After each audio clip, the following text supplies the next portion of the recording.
welcome again. I'm very excited. This is one of my favorite races. It is close to my house here in Texas, and this is where everything started for me as an Ironman, as a coach. And I want you to know what I'm doing right now is my passion, not only racing, but by helping others to accomplish their goals and dreams, and that makes me very excited. So whether you are a first-timer or eager to tackle the 70.3 as an experienced athlete, this could probably help you. I might have some good tips for you that you may not have heard from others. So this is tailored to provide you with some strategies, some training tips, and some tactics for racing day. As a disclaimer, maybe some of the details I describe here are changing for this year. So sometimes they will change the way they start the swimming. Ironman organization. So all my tips are suggestions, and they're subject for you to review in detail on the guide that you receive from them. And I'm Fernando Lopez. I'll be your guide on this journey, and hopefully you'll enjoy it. So with that, let's keep it going. So let me give you an idea of why what I'm going to share. My plan is not to focus only on, let's say, the physical aspects of the race, but I'm also gonna go into a little bit of the mental nutrition strategies and some of the most important logistics that are often the things that I think make the difference on having a good race or a great race.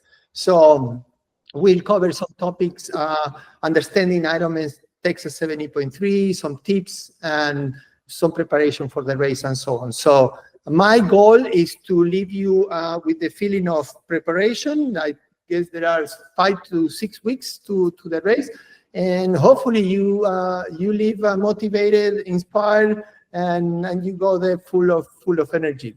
So let's go into a little bit of why what I do, why I'm here as well. Besides my excitement of this, I'm the founder of Forever Try.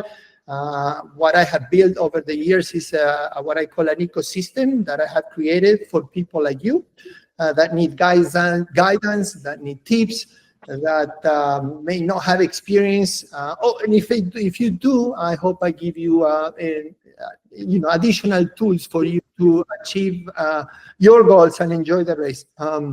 We have individual training plans. I have an app that I just launched, and I have a YouTube channel, a Facebook, Instagram page, and so on. So please check out our media outlets, stay connected, and especially on the YouTube. I'm gonna post this webinar in the channel, and just recently we put another video about my next exciting race that I'm gonna do with my friend Boris.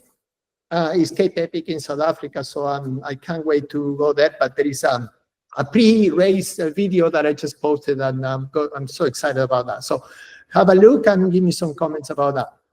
So a bit more of me, which I think it makes sense in the context of this race. So I'm a normal person, like most of you. I have a professional career. I do Forever Try. I have this YouTube channel I mentioned, and everything you see, I do myself. I'm a father, I'm a husband, I'm a son, I even have a dog. So my point is that there are no excuses from my side about being busy or not finding time to train or do what I do, which is something I love to encourage others to do. So I claim that I have a very good balanced life, and I hope you do too. I am a certified coach by Ironman and USA Triathlon, and I have done more than 200 races at this point. I've done Ultramans and ultra races of all kinds. Last year I did about 19 races, I think is the number, including Ironman World Championships, Marathon des Sables in Morocco. I've done 100-mile races, you name it. I've been there, and hence the reason I do this. This year, I have a collection of new races, Ultraman World Championship, hopefully Ironman World Championship. I don't know yet. I'm about to go and find out in Ironman Texas. I'm going to Cape Epic, and then the Ultraman World Championship is something I just discussed with my wife, and she gave me the thumbs up. So I think we're doing it. So hopefully she doesn't change her mind.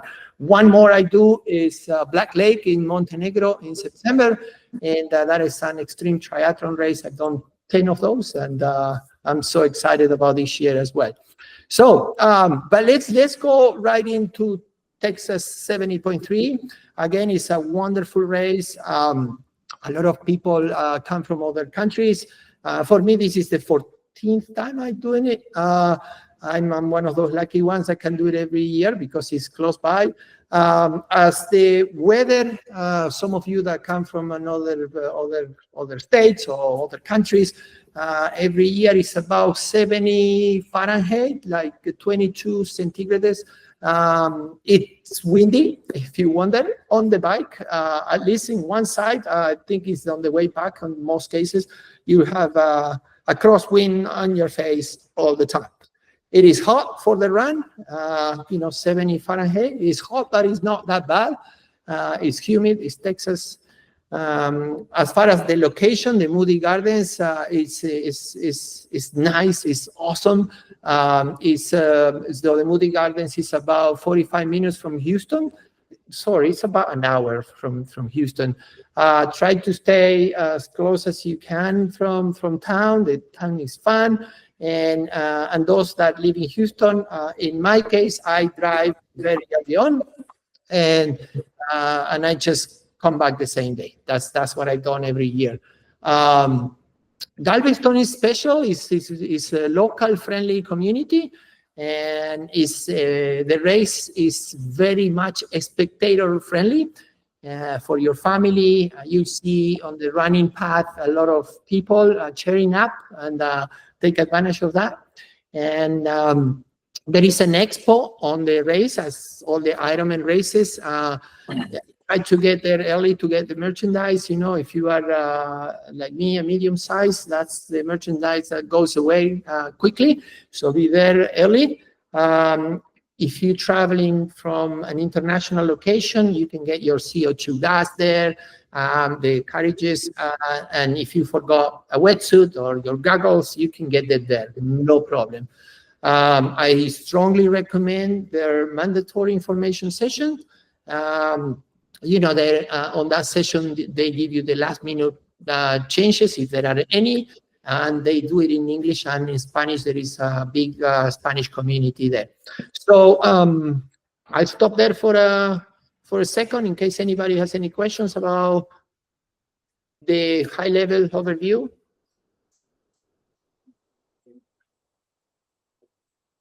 Okay, so let's move on. So in terms of preparation for the race, let me give you some training tips, some logistic advice, and finally some ideas on the nutrition side. So there are 5 to 6 weeks to go to the race. So I'm at this point, I hope the foundation is there. My foundation, my philosophy is a balanced training plan that I guess balances the swimming, the biking, and the running. And that is, as I mentioned before, is tailored to your lifestyle and the goals, right? So if you plan to qualify for World Championship, you may have a different approach to the training. But if not, you have also to tailor your training. As for the swimming side, focus on the technique and endurance. The water is a bit choppy, but it's friendly, it's good. It's open water. If you can simulate the race conditions and test your gear, I strongly recommend that. And the temperature of the water is almost perfect. And in many cases, I use a wetsuit, and in many cases, I use the sleeveless wetsuit. It has been wetsuit legal, I believe, every year. I will test the different goggles. I use 10 different kinds, if not more, on my journey. And finally, I selected the ones I want. I use the Aquas 4, and they're great. So in terms of the bike, and by the way, I'll come back to this and I'll stop in case you have questions about the swimming side of things.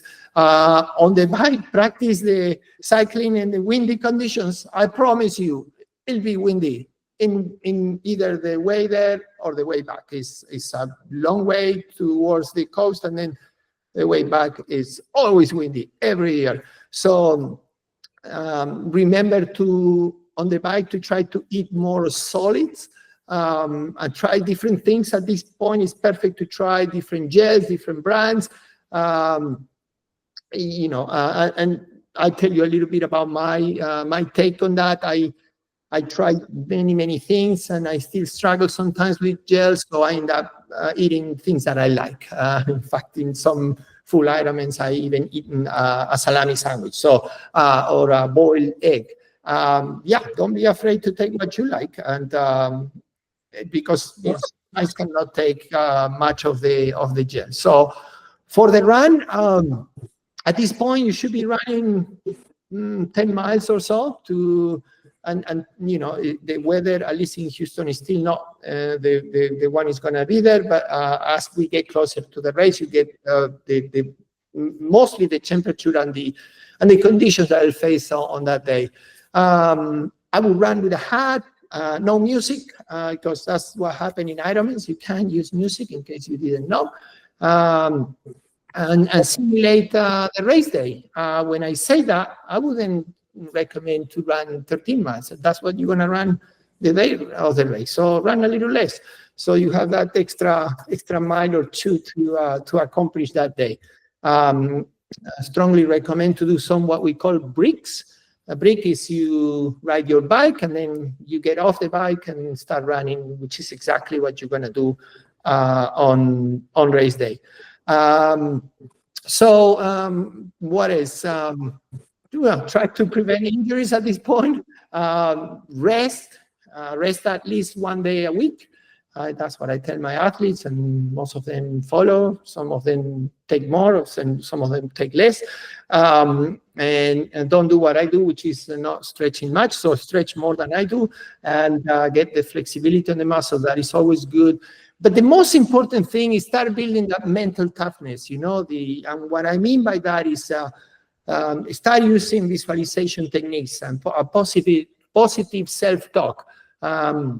And remember, resilience on race day starts with your mindset, and your training on your mindset. So, and if you don't know what I mean by visualization, let me give you a very simple example. I already have seen myself finishing the race. I already crossed the finish line in my mind. There is no doubt, zero doubt, and that's where you want to have to be before you get there. So. A lot of things to take, but that's why we're recording this, and the reason you should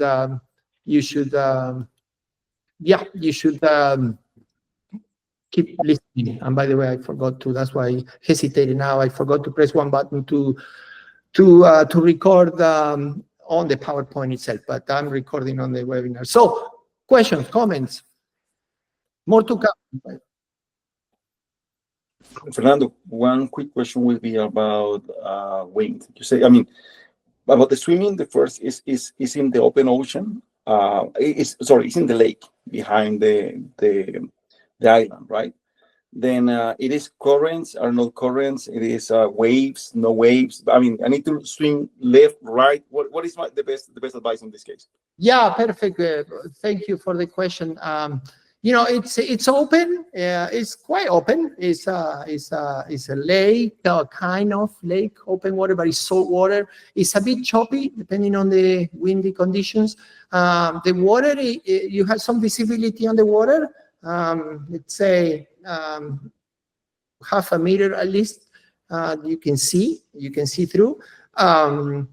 The good thing about Ironman, and I have actually, I'm going to talk about that. The good thing about this, the Ironman have changed the way they start the races. And this particular one, you make a line on the time you expect to finish, and then once you get to the starting line, they divide in 3 or 4, and people start jumping 4 people at a time from a bridge. It's not very high, by the way.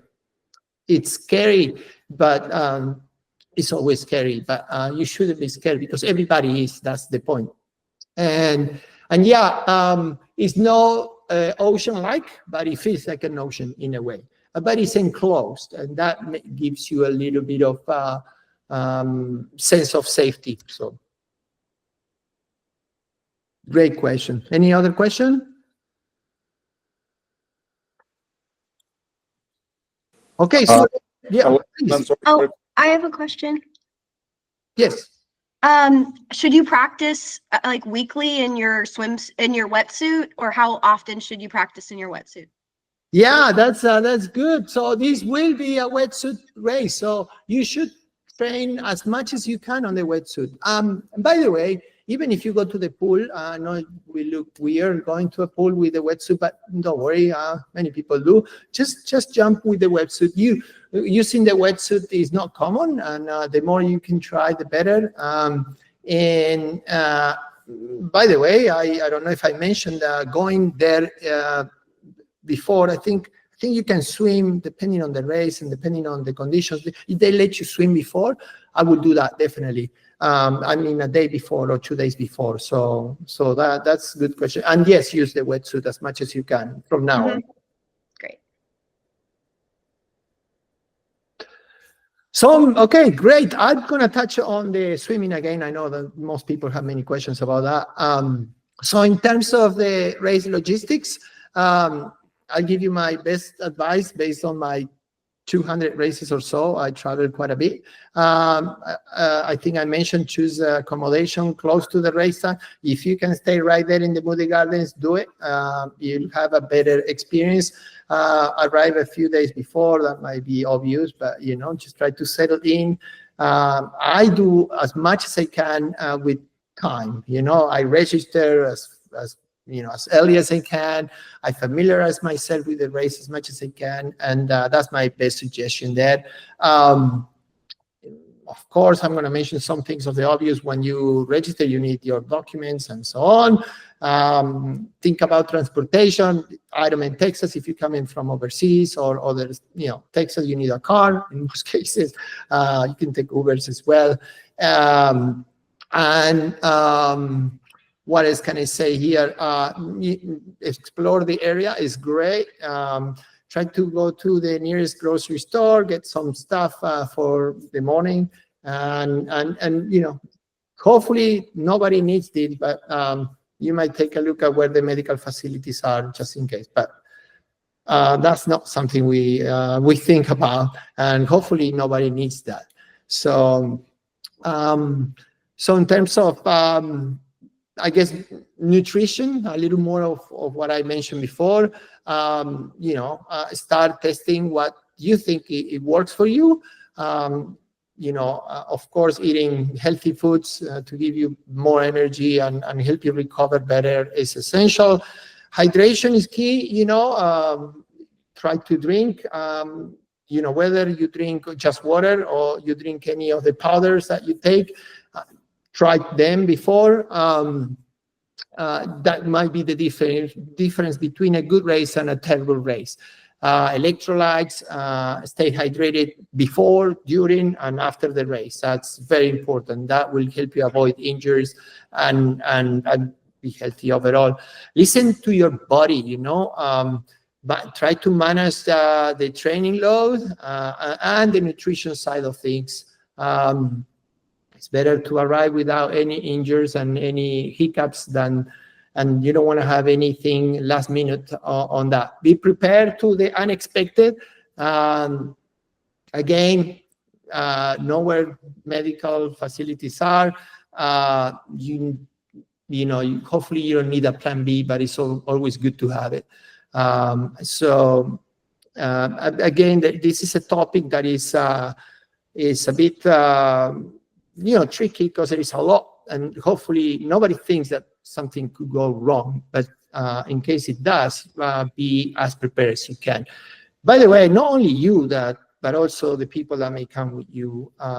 Explain them what this is all about. So you'll be surprised how many people show up as a friend or a family member, and they don't know what to expect, and they think you just disappear and not coming back from the, well, tell them, you're going to take 3 hours for you to come back from the bike. So I know it's funny, but some people may not know. So any questions there? You say that you drive early to Galveston. Early means about 4 or 5 a.m. I mean, starting the race 7 a.m. Then what is the last time you eat breakfast? And I don't know. It is breakfast home, or what is it? What is it real? Yeah, no, that's also a great question. So I wake up super early, at around 3 a.m. I eat as soon as I can. The reason for that is I don't want to be full when I arrive to the rail. When I'm about to start swimming, I want to start swimming with a light stomach. Also to give myself time to go to the bathroom as much as I can, and then drive without any urgency, just go. What I want is people to not rush by any means. It's going to be a long day. At the least you need is to be freaking out because you're going to be late. So I arrive super early for several reasons. One of them is to find a good parking spot. There is a lot of parking here, but you may have to park half mile away. And, I try to avoid that. I try to park as close as I can. And also, you never know. You park your bicycle, and I'm going to talk about that, the night before, and you may show up and the bike had a flat. That happened to me. You may have to fix it. You need time. So you don't want to be in a rush last minute. So very important to be early. I hope Ironman is the training you're doing and everything you're doing right now. It's making you be that way as a person, be on time. Some of you that might be listening know who I'm talking about. So that those that are late, Ironman is such a extreme sport and event that you want to minimize as much as you can. So in fact, that's a little bit of what I'm going to talk about now. In terms of the swim, I talk about this. This is actually in Galveston, this picture right here. I think I'm the one coming out there. You'll have a chance to practice. Take that opportunity. Remember, to practice, it's not about practicing the distance, but practicing just a little bit. In my case, I practice for 10, 15 minutes. It's just about understanding the environment and make sure I'm going to be okay. Try my goggles, try my wetsuit, and that's that. So, and then again, as I mentioned, I try to look at the area, visualize how it's going to look like, how it's going to feel like the day of the race, so I don't have any surprises. And that's the reason I also go to test the wetsuit, to test everything so that I'm prepared. And if I have to come out with a plan B, I'm ready to do that. So, again, check your goggles. I always bring 2 pairs of goggles just in case one leaks or something happened. And familiarize yourself with the starting and the finish area. Visualize the buoys will be placed by them at the last minute in most cases, or the last night. You may not see them if you go a day before, but don't waste your time trying to find them. They're not going to be there if you get there 2 days in advance. A bit of the transition. This is actually a picture of the transition of myself. So the transition on this one is the night before, if I recall correctly. You leave the bike. In most cases, again, check the athlete guide. You don't leave anything else. I don't leave the helmet or the shoes. Some people leave the shoes in the pedals. I wouldn't do that. The reason for that, it might rain, and then your shoes are full of water. So the moment you set the bike there, you leave it in, you leave it in prime condition with everything checked, chain lubricated, brakes tested, the tires. My strategy on the tires, there are different strategies there. I put a pressure that is ready to ride, but not to the maximum. So let's say I'm late or something happened to me and I can't pump the bike for whatever reason, I'll be ready to go anyway. But then the morning of the race, that's the first thing I'm gonna go and check. So there are various philosophies into this. People is afraid to leave the tubes with a lot of air because they say it's gonna explode. And yes, sometimes they do, depending on the temperature. So my tactic is to again leave it ready, but not fully pumped. And as I said, I arrive early, giving myself time to check everything again and again and again. And that's the reason I go early. One very important tip here, when you go leave the bike, this is a great moment to visualize your transition from the swimming to the bike. It's going to be chaos when you're racing. You're not going to be thinking much. You're going to feel disoriented, and I do all the time. You will not find your bike. And so take a point of reference when you're leaving your bike. It could be a flag, it could be a building, it could be just a post, and then you see that is the place where your bike is going to be.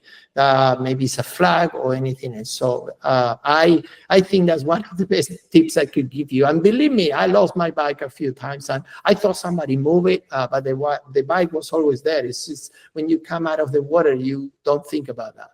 So any questions about transition?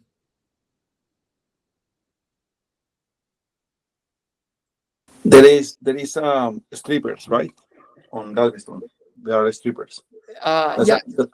Yeah, I think your question is that in many Ironmans there is what they call wetsuit strippers, and basically what happens is you come out. Yeah, that's that kind of a stripper. Yes, I was looking at that.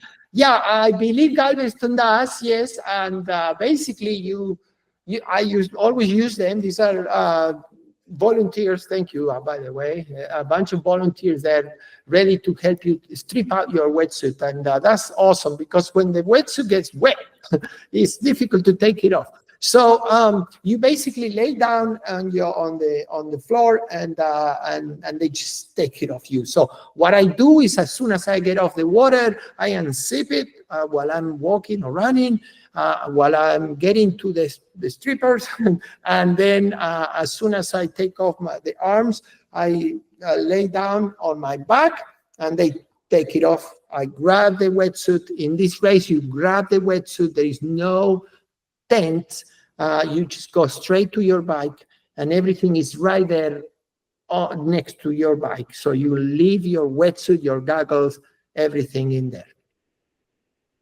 So, and I'll talk about that in a minute, by the way. So race day, we talk a little bit about it, but I'd like to touch in a few things. This is a picture of the morning in Galveston. Again, arriving early. I bring my pump, but rest assured that there are a lot of pumps there. The first thing I do is check the pressure of the tires. Then I check the brakes, I check everything. I bring my nutrition. I put it in whether you have a bag or whatever you have. Then you lay everything next to your bike, your shoes. By the way, I got new shoes right here. I'll talk about them in a minute. And before I head to the swim start, I make sure everything is good. I go to the bathroom a few times. And in Galveston, T1 and T2, so the first and the second transition are the same. So when you come out of the water, the bike is there. When you come back from the bike, you leave the bike in the same place, and your running shoes are there on the same place. So and I'm saying that because in some races there are two different transitions. So I leave everything as organized as I can. It's important for me not to think much when I get to the bike or to the running shoes, and that's the reason everything is well organized, tight, and I visualize when I'm coming out of the water or the bike, what am I going to do, what am I going to take first, and so on.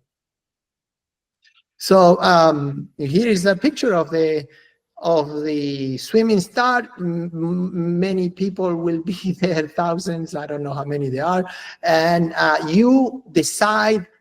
Every year for the last few years has been this way. You decide where you want the timing that you think you expect to finish, whether it's 40 minutes, 35 minutes. I place myself between 30 and 35 minutes, something like that. And basically, as I said before, they start moving people over the bridge where you jump 4 people at a time or so. So a couple of tips here. The weather might be great, but it could be windy and cold. So be warm and not worry about what you have, because you can leave it right there before you get to that line that you see in the picture. You can leave that on a bag that they will return back to you. So whether you have shoes or a jacket or anything you have, you put it in this bag. You give it to the people that is helping right there, the volunteers, and then you get it back at the end of the race. So each wave will, I guess I'm thinking again of what I told you, because I'm confusing some races sometimes, but in Galveston, they have done 2 different things. One is you have in most cases, a different color for your, depending on your age group.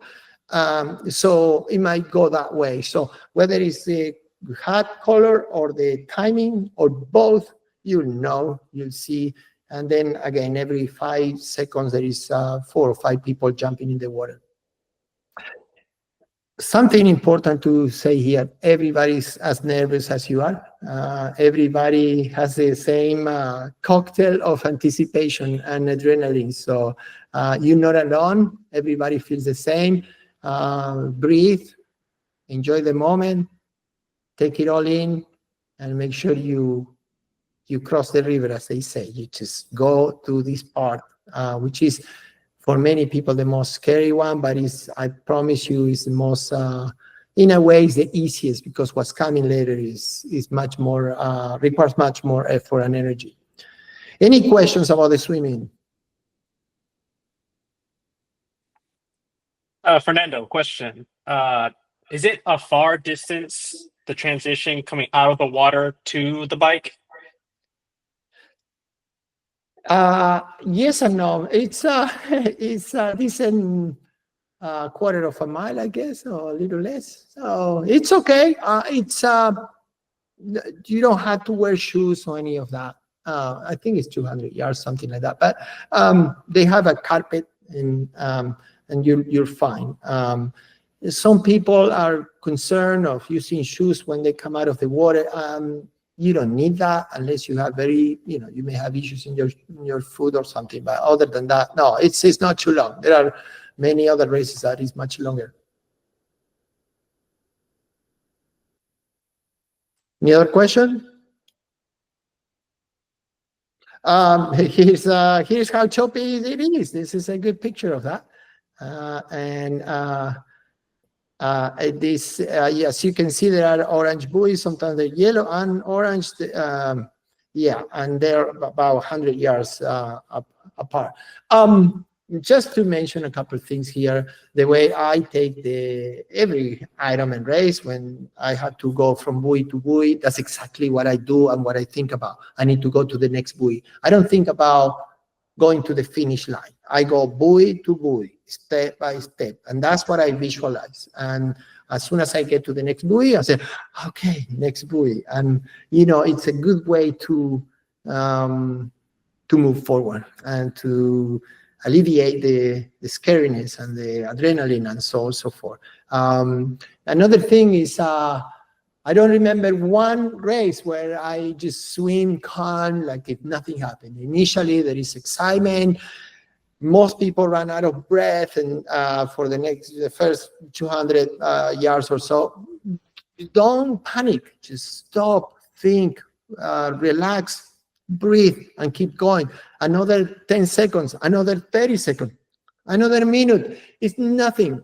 You take it later. So relax and run and swim comfortable as much as you can.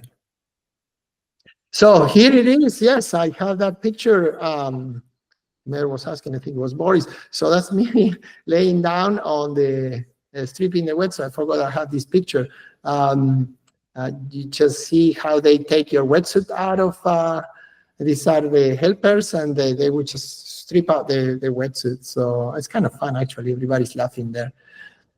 So in the transition to the bike, as you can see, this picture is full of stuff. And by the way, you might think I'm last there, but maybe I am. But the reason for this, you may be positioned on the race, on the swimming by age group, and I think that's what happened here. But who knows? Relax, reduce your breathing, relax on this stage. What I do is I put my socks, my shoes, and my sunglasses, helmet, and I try to relax and calm down in a precise way. I take the time, but I also focus. I recommend you use some chamoy cream for comfort, some sunscreen if you have delicate skin, and and just grab your bike and go to the bike exit. Remember to relax on the bike at the beginning as well. Don't just pressure yourself. It's long, and you will have time to recover. So just take one step at a time. So 56 miles, as you know, this is really a true test of endurance. The terrain is flat but windy, and I promise you will face that resistance of the wind is incredible. Sometimes I wonder if I prefer mountains or wind, and I don't know the answer yet, but most cases I prefer the mountains. So the first 26 miles, you probably have the wind in your back. Take advantage of that. Don't draft. Don't ever do, and you'll get the rules on the guide, on the athlete's guide. And you use this initial 26 miles wisely. Don't go fast, but don't spend all your energy there. Use that comfort for your nutrition. This is where you can eat and hydrate and fuel your body for what's coming. So any questions on the bike? Wind. I remember you say, I mean, I have done this race, but normally the wind in the way out is in the tailwind. Then you don't measure yourself, and then you get super excited, and then the way back you get tired. Then any I would say advice when the wind is just constantly pace wind, and you see strong change from maybe 25 miles per hour to 15 or 13 miles per hour, then the mind start playing yourself. Then is there any strong advice? And I know I'm seeing Gerardo coming. Then I think we have a good discussion before about 2 years ago about that. But any advice to get just resilient in front of the wind? Yeah, I have a couple of tips, and one of them is be as small as you can. This is the time to be aero as much as you can. It's 30-40% energy gain or reduction when you are very tiny and aero. So that's the very first advice. Start thinking about the next stage. I always start thinking about the running so I don't suffer that much, I guess, in my mind. Take it step by step. I start thinking about, okay, I'm gonna push for the next couple of miles or so, and then I'm gonna take it back a little bit, and then again and again. Use other people as reference, not to draft, but actually this is the top moment not to draft ever. But use them as a reference. You see a person in front of you, try to keep them as a reference. You'll see people passing you that might be frustrated. Don't try to follow them. You do your own race.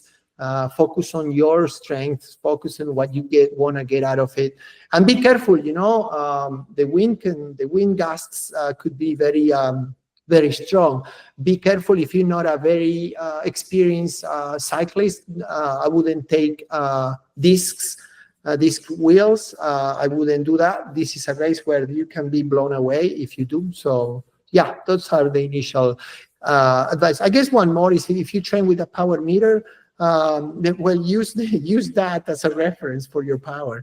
You'll see that you pushing very hard. So try to stay on that zone that you have been training for.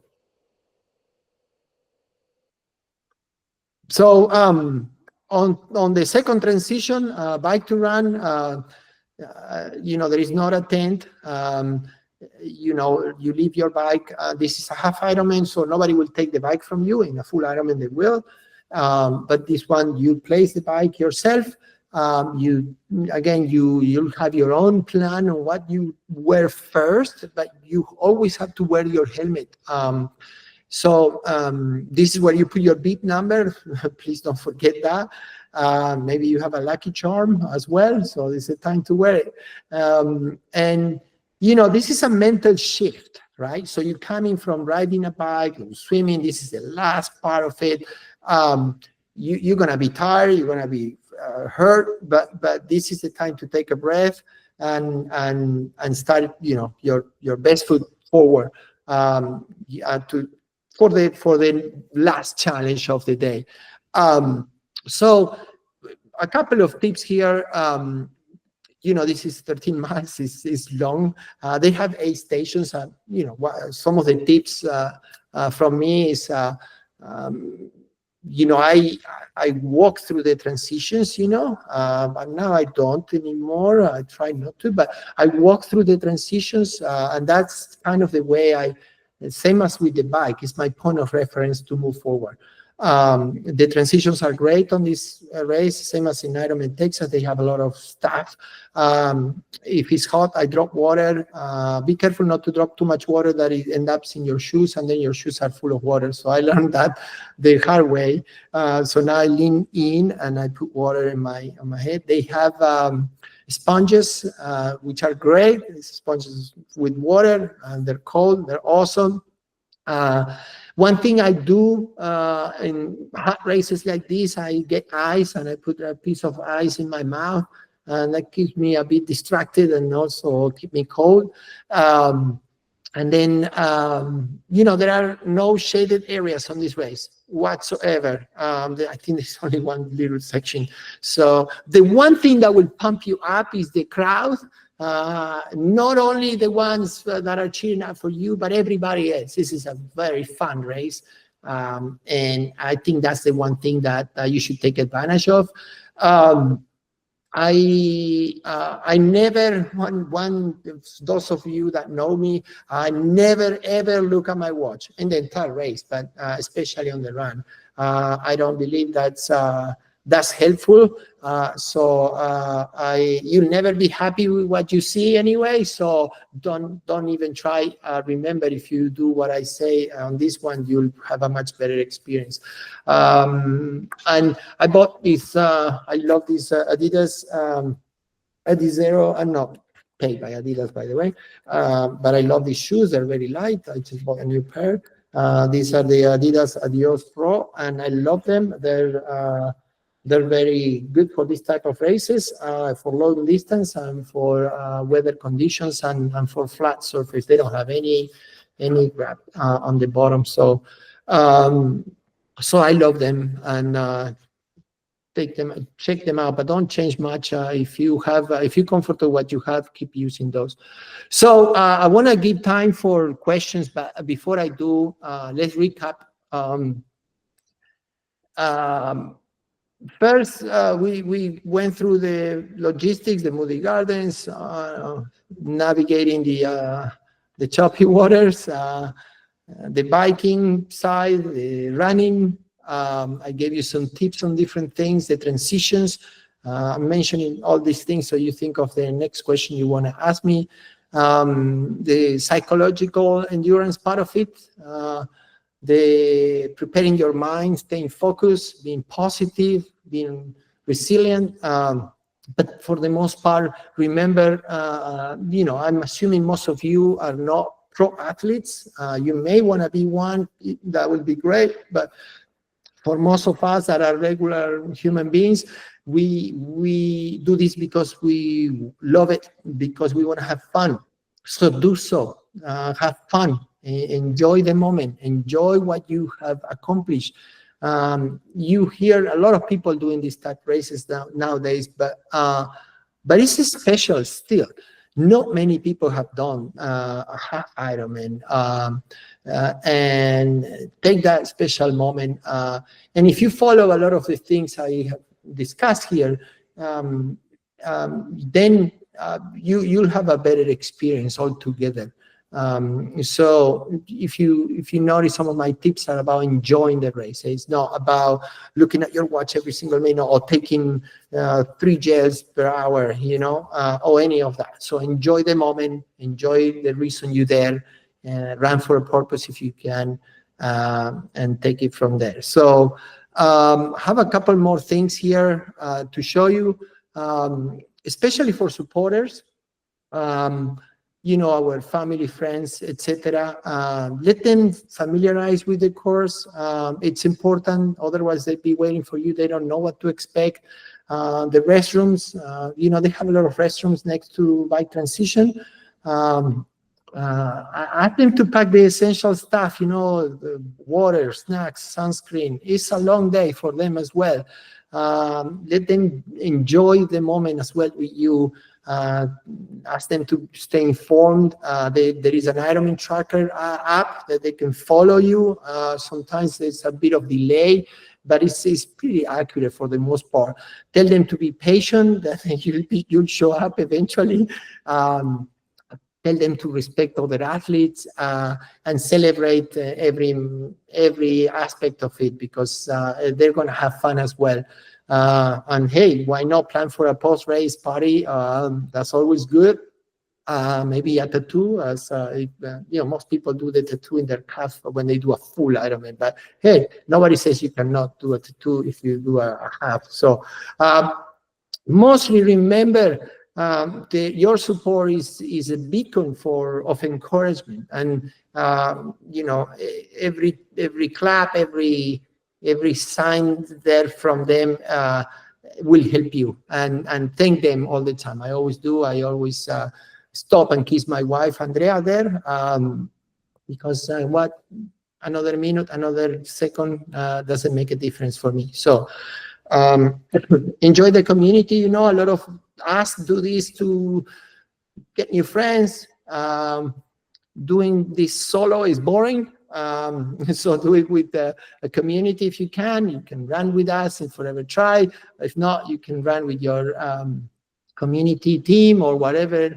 And there are a lot of information out there that you can use, including these webinars.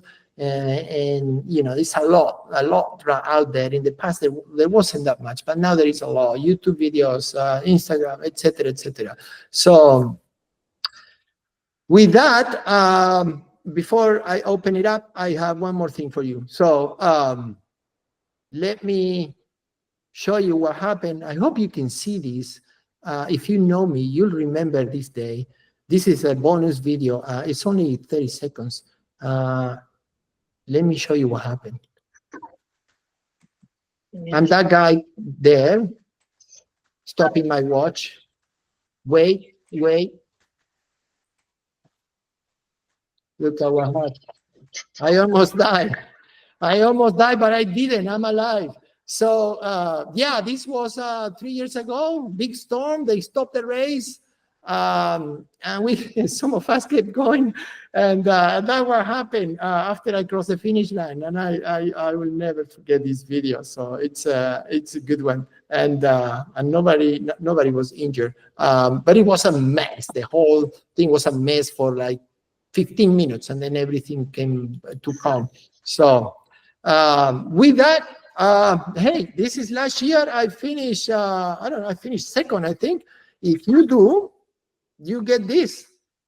You get a coin, and with this coin, you go to the World Championship.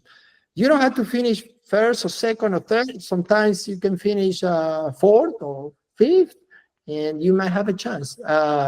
And if today you think that's impossible, you are very wrong. It's not impossible at all. I've done it, and I've done it a few times. And maybe like you, I didn't think it was possible initially, but then, yeah, I never stopped and I kept going. And then, if you keep going and you do the race, you get this, which is this is the last medal from right here, from New Zealand. This is the World Championship. So believe me, you can do it as well. So with that said, few more questions. I hope you enjoy it. Don't be shy. I will post this tomorrow or in a couple of days. Maybe tomorrow is going to be posted. So share with your friends and people that you know that want to do this or are going to do this. So any questions? Fernando, I have a question. Yes, please. What would you say is like the most difficult thing athletes have to gets in the way of them reaching qualifying for championships? Their mind. That's an easy one. It's their mindset. People don't think they can do it, and they're wrong. They're wrong. I'm a regular guy again, and I have done it. I have nothing special. I train as well as I could, but I focus. I dream, and I make it happen. And you can make it happen too. So I believe it's the power of the mind. And I use that not only on this, but I use that in every aspect of my life, whether it's professional or family or whatever, is the belief that you can do it. So if you can overcome that, you'll be there. And I know it sounds a bit of cliche or whatever, and actually it's the Ironman slogan, right? Everything is possible. And it is possible. I've done it multiple times. And so, yeah, dreaming is good, but make that dream happen. And you don't have to train 5 hours a day or anything like that. You know, I train 2 hours a day, and I made it happen. So it's just about focusing. So I love the question, by the way. I have a question. Yes. If you watch this video in a couple days and you realize you have more questions, is there any way to reach you or to ask you those questions? Could you help that with that? Of course. So first of all, feel free to comment on the video. Second, you can connect with me at fernando@forevertry.com. I have an Instagram, I have a Facebook page, and I always answer back. So please connect with me.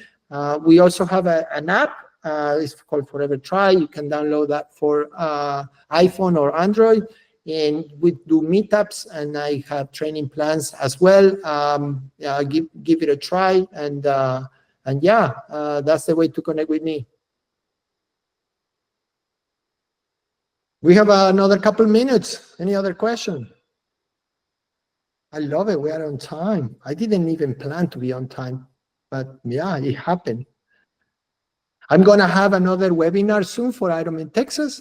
And then if people ask for more, I will do more, like for extreme triathlons or marathons or mountain bike races. By the way, the next race is Cape Epic, and it's in South Africa, 8 days of torture. And yeah, that's what's coming up for me. I just want to comment something like for the people that haven't been in that one. Sometimes it's a lottery, sometimes it's really cold and you're freezing, and sometimes it's really hot. So just be prepared so you don't suffer. Yeah, that's For the spectators and for the racers. yeah, that is a good advice. Yeah, be prepared. Be prepared with some clothing. It's might be cold in the morning, by the way. And actually, I didn't mention this, but in some of the Galveston races, I use arm warmers. Those are easy to take off. So I've been coming out of the water cold sometimes. So it's a good point. Couple more questions. Anything else? Any other comments? I have one, Fernando. How do you prepare for, like, if there's going to be rain? How do you prepare, especially on the bike, like in the weeks in advance? Like, do you seek out rain to ride your bike in, or? Yeah. Well, I don't prepare much. Nobody does. But if it rains, if they know it's gonna rain, they might even cancel the race. But in most cases, the race happen. If it rains the night before, you might be able to cover your bike. But honestly, it's almost unnecessary because there's nothing wrong with the bike getting wet. But some people cover their saddle and then it's almost unnecessary because you're gonna come out of the water and you're gonna be wet. But people do that. And if it rains, you're just careful and just lower your head. And by the way, I did face rain in many races, including Galveston. And you just hang in there as long as it's safe and as long as the race continue. It could be slippery, of course. But yeah, you just hang in there and maybe you slow down a little bit. But other than that, there is not much you could do. Okay, thank you. Yeah, you're welcome. Any last question? I love it. This was an amazing webinar. I love to do this. Those of you that know me, I do this with passion. I hope you feel it. I hope you enjoy it. I hope this gives you some tips, some ideas. And if you have more, please don't hesitate to connect. So with that, thank you so much. I'll be out there and I'll be in the race. I do the race as well. So come over and say hi. Thank you so much, everybody.